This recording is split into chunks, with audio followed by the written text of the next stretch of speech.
ನಮಸ್ಕಾರ ವೀಕ್ಷಕರೇ. ನೋಡಿ, ಇಂತಹ ತರಕಾರಿಗಳು ಅಧಿಕ ರಕ್ತದೊತ್ತಡದ ಕಾಯಿಲೆಯನ್ನು ನಿಯಂತ್ರಣ ಮಾಡುತ್ತದೆ. ವೈದ್ಯರೇ ಹೇಳುವ ಪ್ರಕಾರ ಮನುಷ್ಯನ ರಕ್ತ ಸಂಚಾರದಲ್ಲಿ ಯಾವತ್ತಿಗೂ ಕೂಡ ಏರುಪೇರು ಉಂಟಾಗಬಾರದು. ಒಂದು ವೇಳೆ ರಕ್ತದಲ್ಲಿ ಏರುಪೇರು ಉಂಟಾದರೆ ಅಧಿಕ ರಕ್ತದೊತ್ತಡದಂತಹ ಕಾಯಿಲೆ ಕಂಡುಬರಲು ಶುರುವಾಗುತ್ತದೆ. ಅದರಲ್ಲೂ ಈ ಕಾಯಿಲೆಗಳನ್ನು ನಿರ್ಲಕ್ಷ್ಯ ಮಾಡುತ್ತಾ ಹೋದರೆ ಮುಂದಿನ ದಿನಗಳಲ್ಲಿ ಹೃದಯಕ್ಕೆ ಸಂಬಂಧಪಟ್ಟ ಸಮಸ್ಯೆಗಳು ಕಟ್ಟಿಟ್ಟ ಬುತ್ತಿ ಎನ್ನುವುದರಲ್ಲಿ ಎರಡು ಮಾತಿಲ್ಲ. ಹೀಗಾಗಿ ಒಂದು ವೇಳೆ ಈ ಸಮಸ್ಯೆ ಕಂಡುಬಂದರೆ ವೈದ್ಯರು ನೀಡಿರುವ ಔಷಧಿಗಳನ್ನು ಸರಿಯಾಗಿ ತೆಗೆದುಕೊಳ್ಳುವುದರ ಜೊತೆಗೆ ಕಟ್ಟುನಿಟ್ಟಿನ ಆಹಾರ ಪದ್ಧತಿ ಹಾಗೂ ವ್ಯಾಯಾಮಗಳನ್ನು ಅನುಸರಿಸಿಕೊಂಡು ಬಂದರೆ ಈ ಕಾಯಿಲೆಯನ್ನು ನಿಯಂತ್ರಣದಲ್ಲಿ ಇಟ್ಟುಕೊಳ್ಳುವುದರ ಜೊತೆಗೆ ಇದರಿಂದ ಉಂಟಾಗಬಹುದಾದಂತಹ ಅಪಾಯದಿಂದ ಕೂಡ ಪಾರಾಗಬಹುದು. ಹಾಗಿದ್ದರೆ ಅಧಿಕ ರಕ್ತದೊತ್ತಡವನ್ನು ಕಂಟ್ರೋಲ್ನಲ್ಲಿ ಇಡಲು ನೆರವಾಗುವ ತರಕಾರಿಗಳ ಬಗ್ಗೆ ಇಂದು ಈ ವಿಡಿಯೋದಲ್ಲಿ ನೋಡೋಣ. ಮೊದಲನೆಯದಾಗಿ ಎಲೆಕೋಸು. ಅಧಿಕ ರಕ್ತದೊತ್ತಡ ಇರುವವರಿಗೆ ಎಲೆಕೋಸು ಪೊಟ್ಯಾಷಿಯಂ ಮತ್ತು ನೈಟ್ರೇಟ್ಗಳ ಅಂಶಗಳಿಂದಾಗಿ ರಕ್ತದೊತ್ತಡವನ್ನು ಕಡಿಮೆ ಮಾಡಲು ಸಹಾಯ ಮಾಡುತ್ತದೆ. ಇದು ಹೃದಯದ ಆರೋಗ್ಯಕ್ಕೆ ಒಳ್ಳೆಯದು ಮತ್ತು ಸೋಡಿಯಂನ ಪರಿಣಾಮವನ್ನು ಸಮತೋಲನಗೊಳಿಸುತ್ತದೆ. ಎಲೆಕೋಸು ಪೊಟ್ಯಾಷಿಯಂನಿಂದ ಸಮೃದ್ಧವಾಗಿದೆ. ಇದು ದೇಹದಲ್ಲಿನ ಹೆಚ್ಚಿನ ಸೋಡಿಯಂನ್ನು ತೊಳೆದುಹಾಕಲು ಸಹಾಯ ಮಾಡುತ್ತದೆ.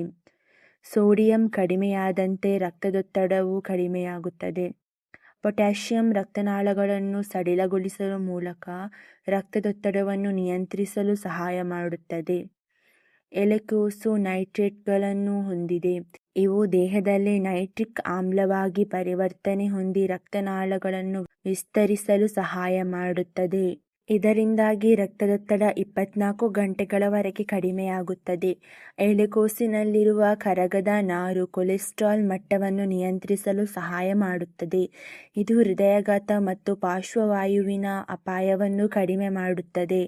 ಇನ್ನು ಎಲೆಕೋಸಿನ ಹಸಿ ಸಲಾಡ್ ಜ್ಯೂಸ್ ಅಥವಾ ಬೇಯಿಸಿದ ರೂಪದಲ್ಲಿ ಸೇವಿಸಬಹುದು. ಆದರೆ ಅತಿಯಾಗಿ ಸೇವಿಸಿದರೆ ಜೀರ್ಣಾಂಗ ಸಮಸ್ಯೆಗಳು ಅಥವಾ ಥೈರಾಯ್ಡ್ ಸಮಸ್ಯೆಗಳಿಗೆ ಕಾರಣವಾಗಬಹುದು. ಎಲೆಕೋಸು ವಿಟಮಿನ್ ಸಿ, ವಿಟಮಿನ್ ಕೆ ಮತ್ತು ಫೋಲೇಟ್ನಿಂದಲೂ ಸುಕೃತವಾಗಿದೆ. ಇದು ಕಡಿಮೆ ಕ್ಯಾಲೋರಿ ಆಹಾರವಾಗಿದ್ದು ತೂಕ ಕಡಿಮೆ ಮಾಡಲು ಬಯಸುವವರಿಗೆ ಸೂಕ್ತವಾಗಿದೆ. ಎರಡನೆಯದಾಗಿ ಪಾಲಕ್, ಆಲೂಗಡ್ಡೆ, ಬೀನ್ಸ್ ನಂತಹ ತರಕಾರಿಗಳನ್ನು ಸೇವಿಸಿ. ಆದಷ್ಟು ಆಹಾರ ಪದ್ಧತಿಯಲ್ಲಿ ಪೊಟ್ಯಾಷಿಯಂ ಅಂಶ ಹೆಚ್ಚಿರುವ ಆಹಾರಗಳು, ಹಣ್ಣುಗಳು ಅಥವಾ ತರಕಾರಿಗಳನ್ನು ಸೇವನೆ ಮಾಡುವ ಅಭ್ಯಾಸ ಮಾಡಿಕೊಂಡರೆ ಒಳ್ಳೆಯದು. ಇವು ರಕ್ತದೊತ್ತಡಕ್ಕೆ ಕಾರಣವಾಗುವ ಸೋಡಿಯಂ ಅಂಶದ ಪರಿಣಾಮವನ್ನು ಕಡಿಮೆ ಮಾಡುತ್ತದೆ. ಉದಾಹರಣೆಗೆ ಬೀನ್ಸ್, ಆಲೂಗಡ್ಡೆ, ಸಿಹಿಗೆಣಸು, ಹಸಿರು ಎಲೆಗಳ ತರಕಾರಿಗಳಾದ ಪಾಲಕ್ ಸೊಪ್ಪು ಇಂತಹ ತರಕಾರಿಗಳಲ್ಲಿ ಪೊಟ್ಯಾಷಿಯಂ ಅಂಶ ಸಮೃದ್ಧವಾಗಿದೆ. ಇವು ರಕ್ತದೊತ್ತಡದ ಮಟ್ಟವನ್ನು ನಿಯಂತ್ರಿಸಲು ಸಹಾಯ ಮಾಡುತ್ತದೆ. ಮೂರನೆಯದಾಗಿ ಈರುಳ್ಳಿ. ಆರೋಗ್ಯ ತಜ್ಞರು ಹೇಳುವ ಪ್ರಕಾರ ಈರುಳ್ಳಿಗಳಲ್ಲಿ ಕ್ವಾಸಿಟಿನ್ ಎಂಬ ಆರೋಗ್ಯಕಾರಿ ಆಂಟಿ ಆಕ್ಸಿಡೆಂಟ್ ಎನ್ನುವ ಗುಣಲಕ್ಷಣಗಳು ಯಥೇಚ್ಛವಾಗಿ ಕಂಡುಬರುತ್ತದೆ. ಇದು ಅಧಿಕ ರಕ್ತದೊತ್ತಡವನ್ನು ನಿಯಂತ್ರಣ ಮಾಡುವುದು ಮಾತ್ರವಲ್ಲದೆ ರಕ್ತನಾಳಗಳಲ್ಲಿ ರಕ್ತ ಸಂಚಾರ ಸರಾಗವಾಗಿ ನಡೆಯುವಂತೆ ಮಾಡಿ ಹೃದಯಕ್ಕೆ ಸಂಬಂಧಪಟ್ಟ ಕಾಯಿಲೆಗಳಿಂದ ನಮ್ಮನ್ನು ದೂರವಿರಿಸುತ್ತದೆ. ಅಧಿಕ ರಕ್ತದೊತ್ತಡ ಇರುವವರಿಗೆ ಈರುಳ್ಳಿ ರಕ್ತದೊತ್ತಡವನ್ನು ಕಡಿಮೆ ಮಾಡಲು ಮತ್ತು ಹೃದಯದ ಆರೋಗ್ಯವನ್ನು ಸುಧಾರಿಸಲು ಸಹಾಯ ಮಾಡುತ್ತದೆ. ಹಸಿ ಈರುಳ್ಳಿಯನ್ನು ಆಹಾರದಲ್ಲಿ ಸೇವಿಸುವುದು ರಕ್ತದೊತ್ತಡವನ್ನು ನಿಯಂತ್ರಿಸಲು ಪರಿಣಾಮಕಾರಿಯಾಗಿದೆ. ಈರುಳ್ಳಿಯಲ್ಲಿರುವ ಕ್ವಿಸೆಟಿನ್ ಎಂಬ ಉತ್ಕರ್ಷಣ ನಿರೋಧಕವು ಅಧಿಕ ರಕ್ತದೊತ್ತಡ ಹೊಂದಿರುವವರಲ್ಲಿ ರಕ್ತದೊತ್ತಡವನ್ನು ಕಡಿಮೆ ಮಾಡುತ್ತದೆ ಎಂದು ಬ್ರಿಟಿಷ್ ಜರ್ನಲ್ ಆಫ್ ನ್ಯೂಟ್ರಿಷನ್ನಲ್ಲಿ ಪ್ರಕಟವಾದ ಅಧ್ಯಯನ ಒಂದು ತಿಳಿಸಿದೆ. ಕ್ವೆರ್ಸೆಟಿನ್ ಮತ್ತು ಇತರ ಉತ್ಕರ್ಷಣ ನಿರೋಧಕಗಳು ಕೆಟ್ಟ ಕೊಲೆಸ್ಟ್ರಾಲ್ ಮತ್ತು ಸಿಸ್ಟೋಲಿನ್ ರಕ್ತದೊತ್ತಡವನ್ನು ಕಡಿಮೆ ಮಾಡುತ್ತದೆ. ಈರುಳ್ಳಿಯಲ್ಲಿರುವ ಸಲ್ಫರ್ ಸಂಯುಕ್ತಗಳು ಮತ್ತು ಫ್ಲೇವನಾಯ್ಡ್ಗಳು ರಕ್ತ ಪರಿಚಲನೆಯನ್ನು ಸುಧಾರಿಸುತ್ತದೆ. ಇದು ವಾಸೋಡಿಲೇಷನ್ ಅಂದರೆ ರಕ್ತನಾಳಗಳ ವಿಸ್ತರಣೆ ಮತ್ತು ನೈಟ್ರಿಕ್ ಆಕ್ಸೈಡ್ ಉತ್ಪಾದನೆಯನ್ನು ಹೆಚ್ಚಿಸುತ್ತದೆ. ಇದರಿಂದಾಗಿ ರಕ್ತದೊತ್ತಡವು ಕಡಿಮೆಯಾಗುತ್ತದೆ. ಬೇಯಿಸಿದ ಈರುಳ್ಳಿಗಿಂತ ಹಸಿ ಈರುಳ್ಳಿಯು ರಕ್ತದೊತ್ತಡವನ್ನು ನಿಯಂತ್ರಿಸಲು ಹೆಚ್ಚು ಪರಿಣಾಮಕಾರಿಯಾಗಿದೆ, ಏಕೆಂದರೆ ಬಿಸಿಯಿಂದಾಗಿ ಕೆಲವು ಪೌಷ್ಟಿಕಾಂಶಗಳು ನಾಶವಾಗುತ್ತದೆ. ಹಸಿ ಈರುಳ್ಳಿ ರಸ ಕೂಡ ಕೆಲವು ರೋಗಿಗಳಲ್ಲಿ ರಕ್ತದೊತ್ತಡವನ್ನು ಕಡಿಮೆ ಮಾಡುತ್ತದೆ. ಇದು ಉರಿ ಮೂತ್ರವನ್ನು ಕಡಿಮೆ ಮಾಡುತ್ತದೆ, ಟ್ರೈಗ್ಲಿಸರೈಡ್ಗಳನ್ನು ಕಡಿಮೆ ಮಾಡುತ್ತದೆ ಮತ್ತು ಕೊಲೆಸ್ಟ್ರಾಲ್ ಮಟ್ಟವನ್ನು ಕಡಿಮೆ ಮಾಡುತ್ತದೆ. ಹಸಿ ಈರುಳ್ಳಿಯನ್ನು ಸಲಾಡ್ಗಳಲ್ಲಿ ಅಥವಾ ಊಟದ ಜೊತೆಗೆ ಸೇವಿಸಬಹುದು, ಆದರೆ ಈರುಳ್ಳಿ ರಸವನ್ನು ಸೀಮಿತ ಪ್ರಮಾಣದಲ್ಲಿ ಮಾತ್ರ ಸೇವಿಸಬೇಕು. ವಿಶೇಷವಾಗಿ ಹೃದಯ ರೋಗಿಗಳು ವೈದ್ಯರ ಸಲಹೆ ಪಡೆಯಬೇಕು. 4ನೇಯದಾಗಿ ಬೀಟ್ರೂಟ್. ವಿಶಿಷ್ಟ ಸುವಾಸನೆ, ಕೆಂಪು ಬಣ್ಣ ಮತ್ತು ಪೋಷಕಾಂಶಗಳಲ್ಲಿ ಸಮೃದ್ಧವಾಗಿರುವ ಬೀಟ್ರೂಟ್ ಶತಮಾನಗಳಿಂದ ವಿವಿಧ ಪಾಕ ಪದ್ಧತಿಗಳಲ್ಲಿ ಪ್ರಧಾನವಾಗಿದೆ. ಪೌಷ್ಟಿಕಾಂಶಗಳಲ್ಲಿ ಸಮೃದ್ಧವಾಗಿರುವ ಬೀಟ್ರೂಟ್ ಅಗತ್ಯವಾದ ಜೀವಸತ್ವಗಳು, ಖನಿಜಗಳು ಮತ್ತು ಉತ್ಕರ್ಷಣ ನಿರೋಧಕಗಳಿಂದ ಸಮೃದ್ಧವಾಗಿದೆ. ಬೀಟ್ರೂಟ್ ರಕ್ತದೊತ್ತಡವನ್ನು ನಿಯಂತ್ರಿಸಲು ಸಹಾಯ ಮಾಡುವ ಸಾಮರ್ಥ್ಯವನ್ನು ಹೊಂದಿದೆ. ಬೀಟ್ರೂಟ್ನಲ್ಲಿ ಹೆಚ್ಚಿನ ನೈಟ್ರೇಟ್ ಅಂಶವಿರುವುದರಿಂದ ಇದನ್ನು ಸೇವಿಸಿದಾಗ ನೈಟ್ರೇಟ್ಗಳನ್ನು ದೇಹದಲ್ಲಿ ನೈಟ್ರಿಕ್ ಆಕ್ಸೈಡ್ ಆಗಿ ಪರಿವರ್ತಿಸಲಾಗುತ್ತದೆ. ಇದು ರಕ್ತನಾಳಗಳನ್ನು ವಿಶ್ರಾಂತಿ ಮತ್ತು ಹಿಗ್ಗಿಸಲು ಸಹಾಯ ಮಾಡುತ್ತದೆ, ಅಲ್ಲದೆ ರಕ್ತದ ಹರಿವನ್ನು ಸುಧಾರಿಸುತ್ತದೆ ಮತ್ತು ರಕ್ತದೊತ್ತಡವನ್ನು ಕಡಿಮೆ ಮಾಡುತ್ತದೆ. ಬೀಟ್ರೂಟ್ನ ನಿಯಮಿತ ಸೇವನೆಯು ರಕ್ತದೊತ್ತಡದಲ್ಲಿ ಗಮನಾರ್ಹ ಇಳಿಕೆಗೆ ಕಾರಣವಾಗಬಹುದು. ಹೃದಯ ರಕ್ತನಾಳದ ಆರೋಗ್ಯವನ್ನು ಪರಿಣಾಮಕಾರಿಯಾಗಿ ನಿರ್ವಹಿಸಲು ಬಯಸುವವರಿಗೆ ಬೀಟ್ರೂಟ್ ಅಮೂಲ್ಯವಾದ ಆಹಾರವಾಗಿ ಸೇರ್ಪಡೆಯಾಗಿದೆ.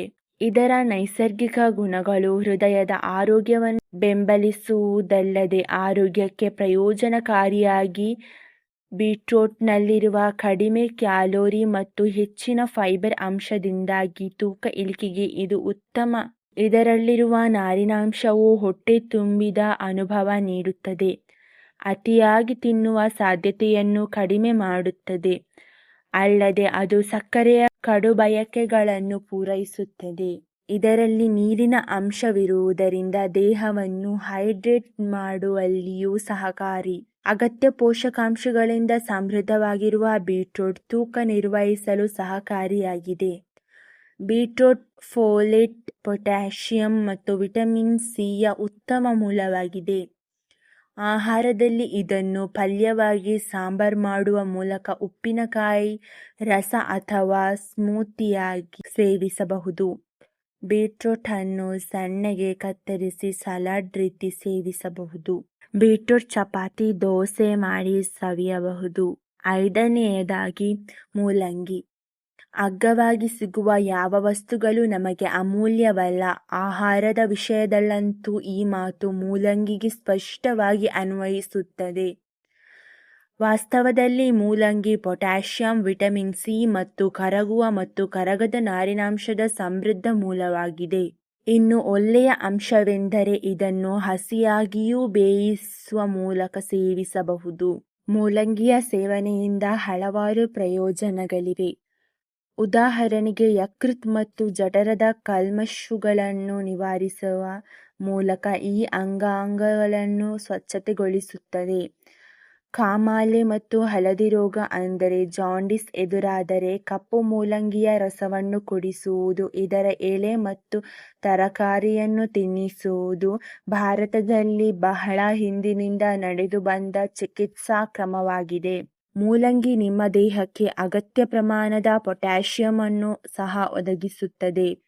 ಇದು ನಿಮ್ಮ ರಕ್ತದೊತ್ತಡವನ್ನು ಕಡಿಮೆ ಮಾಡಲು ಸಹಾಯ ಮಾಡುತ್ತದೆ ಮತ್ತು ನಿಮ್ಮ ರಕ್ತದ ಪರಿಚಲನೆಯನ್ನು ನಿಯಂತ್ರಣದಲ್ಲಿ ಇರಿಸುತ್ತದೆ.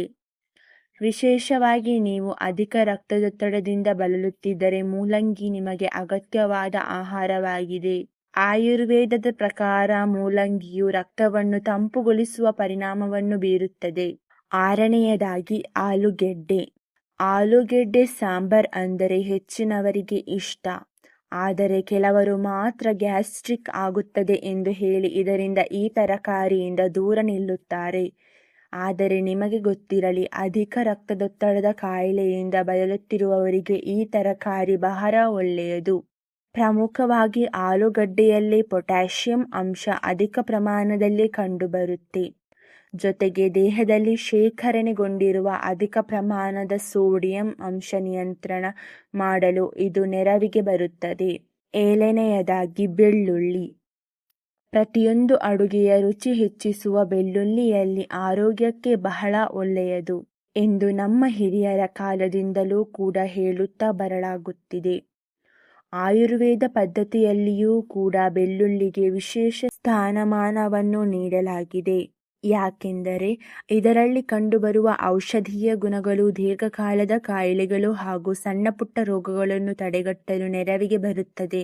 ಪ್ರಮುಖವಾಗಿ ಬೆಳ್ಳುಳ್ಳಿಯಲ್ಲಿ ಕಂಡುಬರುವ ಮ್ಯಾಂಗನೀಸ್, ಸೆಲೆನಿಯಂ ಹಾಗೂ ಹಲವಾರು ಬಗೆಯ ವಿಟಮಿನ್ಸ್ಗಳ ಜೊತೆಗೆ ಅಸಿಲಿನ್ ಎನ್ನುವ ಆಂಟಿ ಆಕ್ಸಿಡೆಂಟ್ ಅಂಶವು ಹಲವಾರು ಕಾಯಿಲೆಗಳಿಂದ ನಮ್ಮನ್ನು ತಡೆಯುತ್ತದೆ. ಪ್ರಮುಖವಾಗಿ ಬೆಳ್ಳುಳ್ಳಿಯಲ್ಲಿ ಕಂಡುಬರುವ ಅಸಿಲಿನ್ ಮತ್ತು ಡೈಲ್ಯೂಟ್ ಸಲ್ಫೇಟ್ಗಳು ದೇಹದ ಕೊಬ್ಬು ನಿವಾರಣೆ, ಹೃದಯಕ್ಕೆ ಸಂಬಂಧಿಸಿದ ತೊಂದರೆಗಳ ನಿವಾರಣೆ, ರೋಗನಿರೋಧಕ ಶಕ್ತಿಯ ವರ್ಧನೆಯಂತಹ ಆರೋಗ್ಯಕ್ಕೆ ಲಾಭಕರವಾದ ಕಾರಣವಾಗಿದೆ. ಪ್ರತಿದಿನ ಖಾಲಿ ಹೊಟ್ಟೆಗೆ 1-2 ಎಸಳು ಬೆಳ್ಳುಳ್ಳಿ ಜಗಿದು ತಿನ್ನುವ ಅಭ್ಯಾಸ ಇಟ್ಟುಕೊಂಡರೆ ಇದರಿಂದ ರಕ್ತದೊತ್ತಡವನ್ನು ನಿಯಂತ್ರಣದಲ್ಲಿ ಇಟ್ಟುಕೊಳ್ಳಬಹುದು. ವೀಕ್ಷಕರೇ, ಇಂದಿನ ಈ ಮಾಹಿತಿ ನಿಮಗೆ ಇಷ್ಟವಾಗಿದ್ದರೆ ದಯವಿಟ್ಟು ಲೈಕ್ ಮಾಡಿ, ಶೇರ್ ಮಾಡಿ. ಹಾಗೆ ಮುಂದಿನ ವಿಡಿಯೋಸ್ಗಳಿಗಾಗಿ ನಮ್ಮ ಚಾನಲನ್ನು ಸಬ್ಸ್ಕ್ರೈಬ್ ಮಾಡಿಕೊಳ್ಳಿ. ಧನ್ಯವಾದಗಳು.